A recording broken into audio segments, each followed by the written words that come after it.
Can YouTube Shorts be monetized? In short, absolutely. My name is Anthony. Welcome to the Scalability Podcast.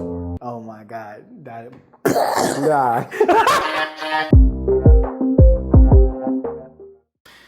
You can monetize on the platform where when you eventually get your account to over 1,000 subscribers, over a certain amount of hours, they will absolutely pay you for the ads that run on their platform. However, I think at this moment, while making this recording, I only have about 81 subscribers on YouTube. However, I'm still monetizing the shorts, but not how probably most people think, right? So in order for you to understand this, let's rewind just a little bit as to why I started making content in the first place. So if you actually rewind 4 to 5 years ago, I was trying to offer a service, and I have video of this, but I never executed on this service where we were basically planning to create, 14, 15 videos out of one session. I had the idea, I made a flyer for everything. It just wasn't a thing back then. It wasn't like a common sense thing to do. So I never executed on it, which fast forward to now, probably missed on a big opportunity there, but all in all, it's okay because I ended up building a 7-figure virtual assistant agency, which, is doing, besides the hit that we took last winter, we're already bouncing back and, it's a multi-7-figure company, right?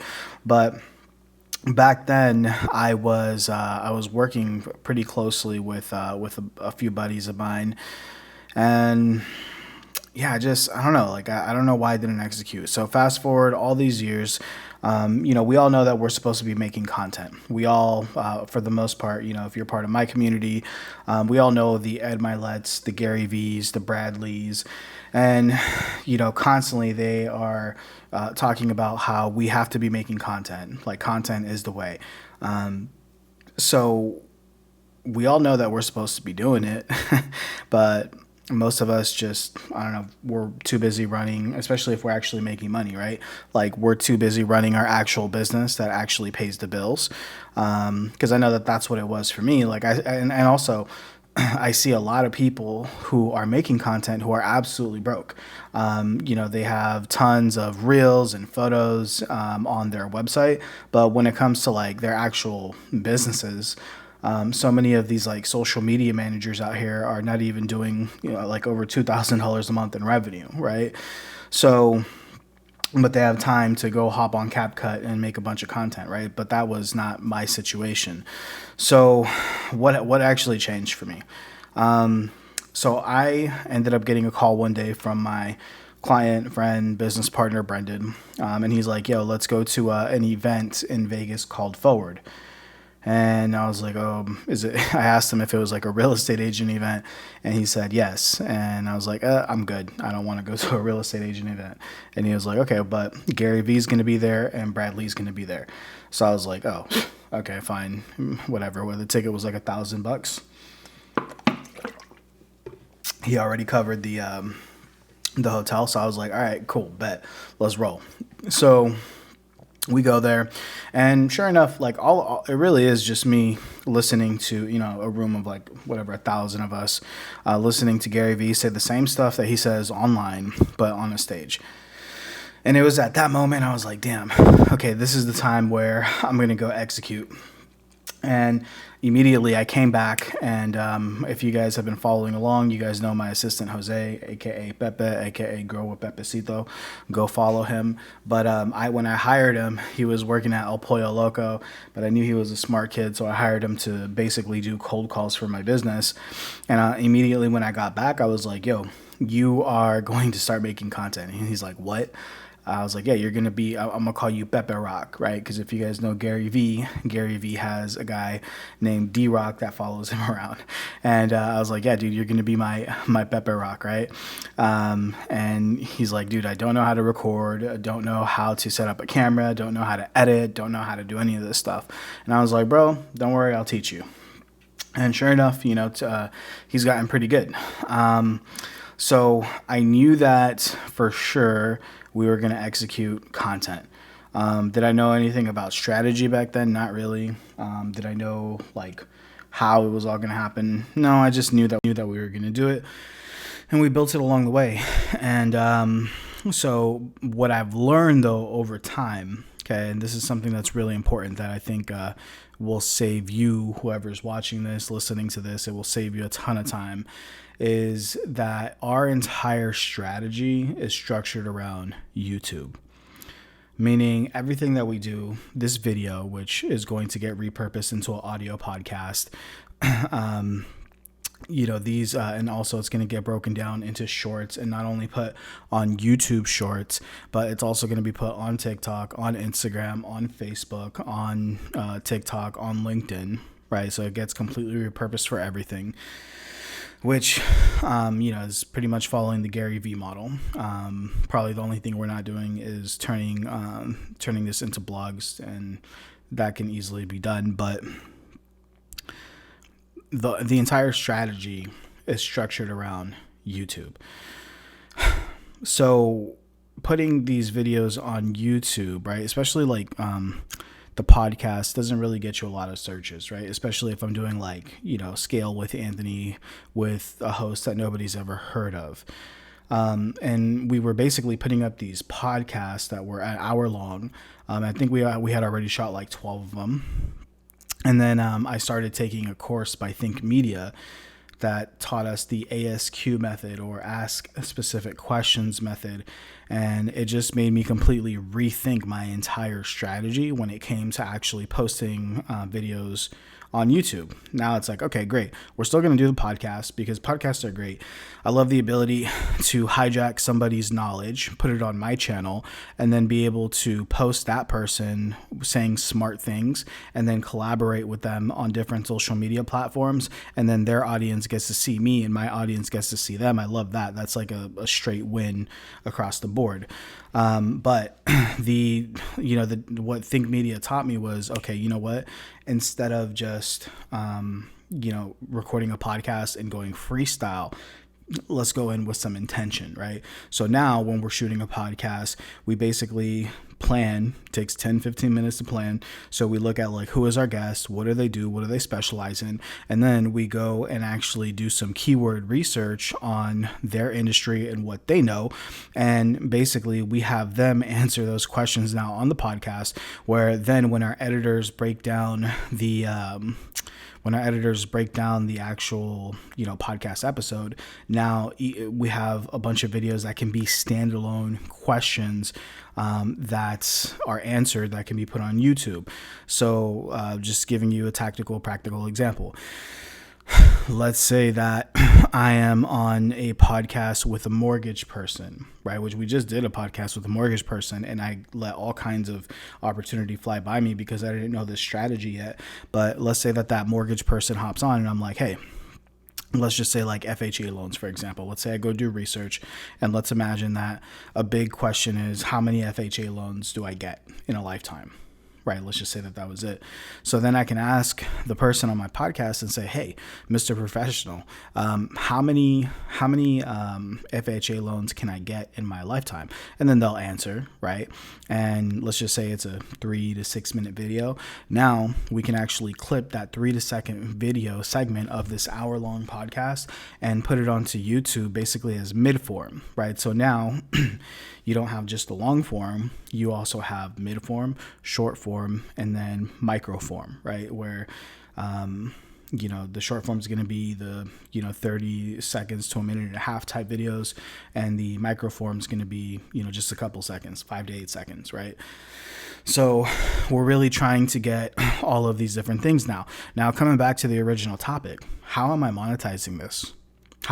So just to give you guys context, right? We basically took the same virtual assistants that we were serving our clients, right? We hire editors for our clients between $9 to $12 an hour, and we basically took those same editors, and instead of offering them direct to our clients, we started offering basically real editing, right, for more of a premium. And since then we've sold over 20 grand just because of putting out the YouTube Shorts, Instagram, Facebook Reels, all that. So did we monetize directly from the platforms and get paid from the platforms? No. Are we still able to make money through selling our product? Absolutely. Okay. And you can do it too. So as I'm looking right now through my Instagram, right? So since we started posting our reels on Instagram, so in the past, let's see here. I'll just put this up to the camera, but for those of you who can't see the camera, in the past 28 days, we've gotten 22,000 account reaches in the last 30 days on Instagram. And then for YouTube Studio,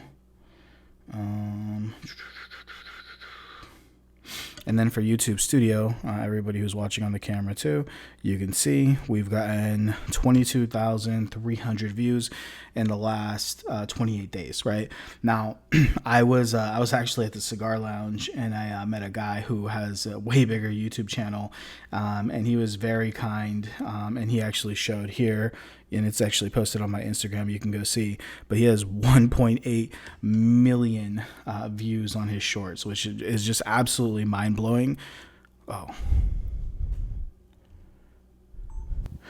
Which is just absolutely mind blowing to see like how crazy this shit can get, right? Damn, the camera stopped recording. Hopefully we could just plug in the audio there and it'll be fine. But yeah, so yeah, luckily I'm recording on two mics. We just got this like a Sony camera that all these vloggers are absolutely obsessed with, and I was just recording and it just stopped on me right now, so that kind of sucks. But good thing we got GarageBand going. So how can you do this for your business, right? So number one, if you haven't already, go follow Think Media on YouTube. I think that they put out the absolute best content when it comes to YouTube strategy. And why do you want to optimize for YouTube, right? The reason why you want to optimize for YouTube is because the number one search engine in the world is Google, and the number two is YouTube. And pretty much for anything that you want to do, you want to make content where people are going to be able to find you for your expertise. Now, like, let's say that you're a real estate agent in California, and you're licensed in California. Like, how does it make sense to make like real estate videos that go across the entire US? I'll just give you a very practical example. Most of you real estate agents are tied to bigger brokerages, and bigger brokerages have agents inside of other states. So let's say that you make a YouTube video that talks about, the best way to raise your home's value for less than $1,000, right? And that video gets blown up, and people start hitting you up for, buyers and sellers start hitting you up for information on real estate. Now you can refer that person to a real estate agent in another country, in another state, and basically collect your commission through your brokerage, right, for your referral fee. That's just one practical example. Another thing too is building up your personal brand, right? We talk about this all the time. So like, look at big moguls like 50 Cent, for example. Mike Lee and I were talking about this. Real simple. 50 Cent has a huge audience that he built. And anything that 50 Cent puts out, they buy. So how does that, then that's with the vitamin water, that's with all the different champagnes, all the movies, the music, everything. Whatever he wants to push to his audience, he can. So how does that relate to you? Well, let's just say that you're able to build up across YouTube, Instagram, Facebook, TikTok, a very loyal following of, let's say, like 50,000 people, right? In a perfect world, 50K. Well, now you have influence over these people. So maybe today you sell real estate stuff, but hey, maybe tomorrow, you switch your product and you start building credits repair. Maybe somebody else has a product and you can just offer it to to the people who follow you, and then you make a commission off of it. The possibilities are really endless, but the ultimate goal is for us to build up our brands, right? Our personal brands. If you're building up your company brand, in my opinion, I think as entrepreneurs, especially under $10 million, I think we need to be more focused on building up our personal brands, because I know for me, when it comes to Outsource Plug, 70%, well, I'll just even say 90% of our revenue is generated through me or through the network, through the referrals that I get through my network, right? And I was able to take Outsource Plug from 0 to 7 figures that way. And for most entrepreneurs who are listening to this, who are in that range, it's probably going to be the same thing for you too. So, so this is why I believe we should be focused on building our personal brand over our company's brand, right? And yeah, so that's, and I just wanted to make this short video just for that reason. So am I monetizing YouTube Shorts by, and actually, you know what, before I end this, last thing I'm going to say is this. Okay. So this tactic here has helped me make pretty much all of my money. And I go out and network, I meet people, I bump into them, I add them on Instagram, and a lot of times I don't even talk about business. Connect on a topic, and then once we connect on a topic, from there we automatically will exchange information. And then once we exchange information, then over time they post, I interact with them, we get to know each other that way. And what's crazy is I've been able to convert a lot of business that way. Right. And if you are currently not using that methodology, you absolutely have to. Okay. Instagram, I am using this thing freaking religiously. Okay. I have relationships that people that I met freaking 7-8 years ago, who are on my Instagram. Same thing with Facebook. If you haven't built up your Instagram, then do it with your Facebook. Right. But yeah, you absolutely have to be smashing on those platforms, creating your content. You have to figure it out. You have to figure out how you're going to shoot it, how you're going to edit it, get over that hump, and then create a system around it. Because I'm telling you, it's a winning formula for literally any industry. Continue bumping into people, continue putting out your stories, your reels, and continue to stay on the top of everyone's mind, and continue to dominate. So with that being said, hope this video helped. And yeah, you guys take care.